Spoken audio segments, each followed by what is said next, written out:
There are billions of people on the planet and many different personality types. Some people are introverted, some extroverted. Some are driven by logic and others by their feelings. In a world of such diversity, how do we learn to relate to those who are different? And how do we learn to understand and accept who we are? People have a desire to know themselves. People want to know, who am I? How do I function? How do I tick? These questions were at the heart of the pioneering work of Dr. Carl Gustav Jung, a Swiss psychologist who began working at the turn of the 20th century. Despite the conformity in dress, behavior, and attitude dictated by his time, Jung championed individuality, and he invited his patients to embrace the unique person each was meant to be. Jung said, okay, that's what society tells you, that's what's expected of you, but what do you think? How do you feel? He said that we all need to get to know ourselves better and know our motives better. And if we could really look at that more, that we would be able to be more accepting of differences. In his own life, Carl Jung embarked on a painful journey of self-discovery, and the lessons he learned provided inspiration for generations to come.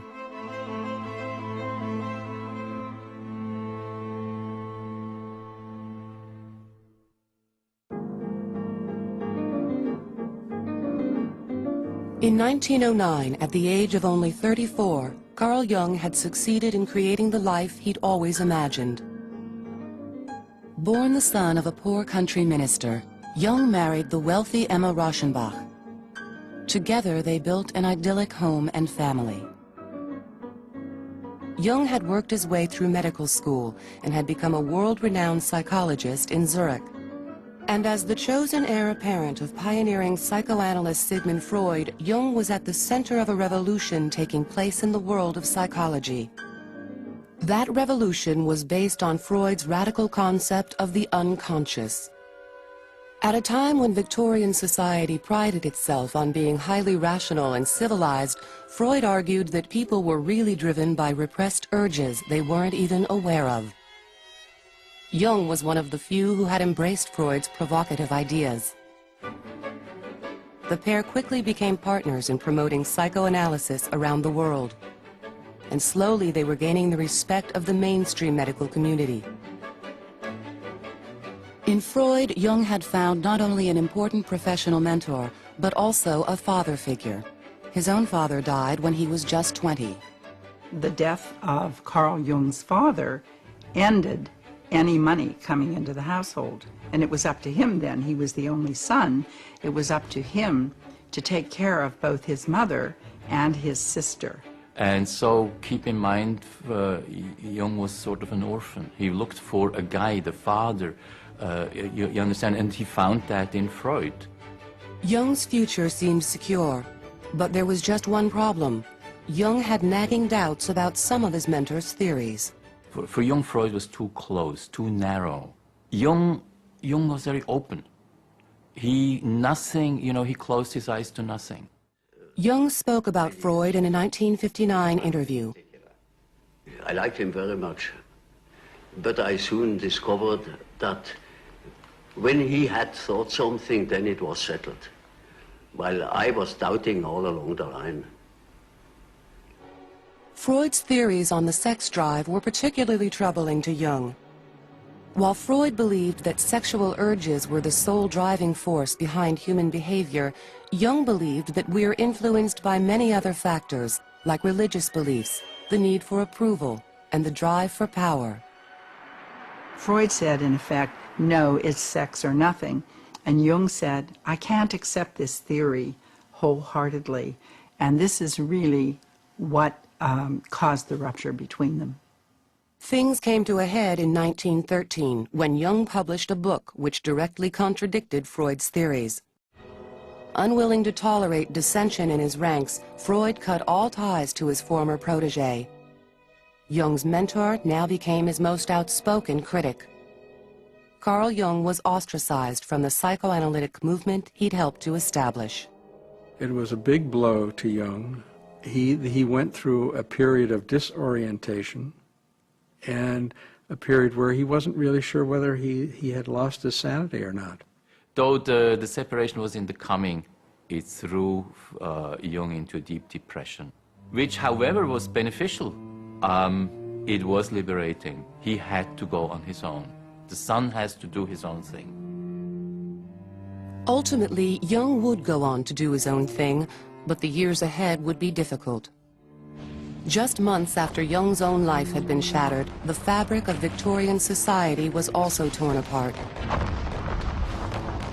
As World War I exploded across Europe, Jung retreated to his house on Lake Zurich to fight his own internal battle. He went down to the beach in front of his house and played with the pebbles and sand, and he said, I don't know why I'm doing this, but this is the only thing right now that will relieve the anxiety and the disturbance that I'm feeling. From there, he went into what he calls the confrontation with the unconscious. Desperate to find his way, personally and professionally, Jung began a process of deep self-analysis. He spent hours alone recording his thoughts, analyzing his dreams, and making elaborate drawings as a way to express the deepest parts of his unconscious. Jung used this period to think about what he was going to do with his life. He said to himself, I can't continue to practice psychoanalysis if I use Freud's terms and Freud's methods. I have to create a system of my own.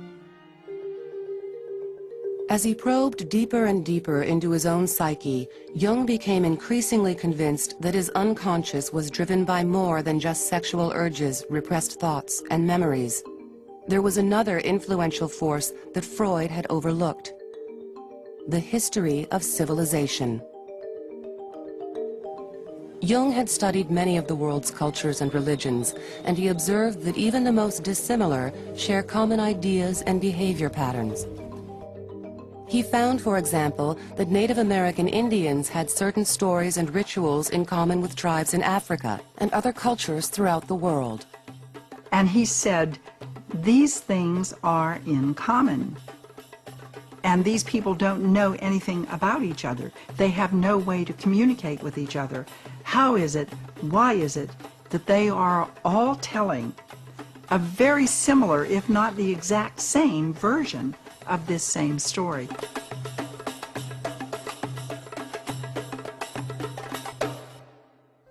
Jung concluded that the unconscious is influenced not only by our own experiences, but by the collective experiences of all people.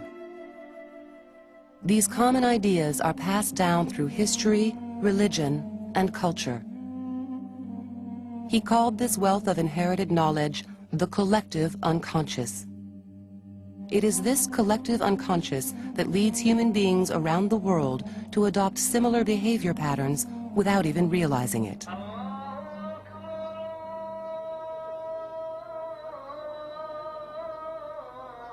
Every culture has certain classical, typical behavior modalities, like the hero. You can go from east to west, north to south. You can recognize a hero. You can recognize a soldier. You can recognize a healer. Or the father as the great good figure who dispenses all knowledge and all wisdom. An unforgiving, disapproving mother. These are universal behavior patterns. They just appear in different clothing at different times.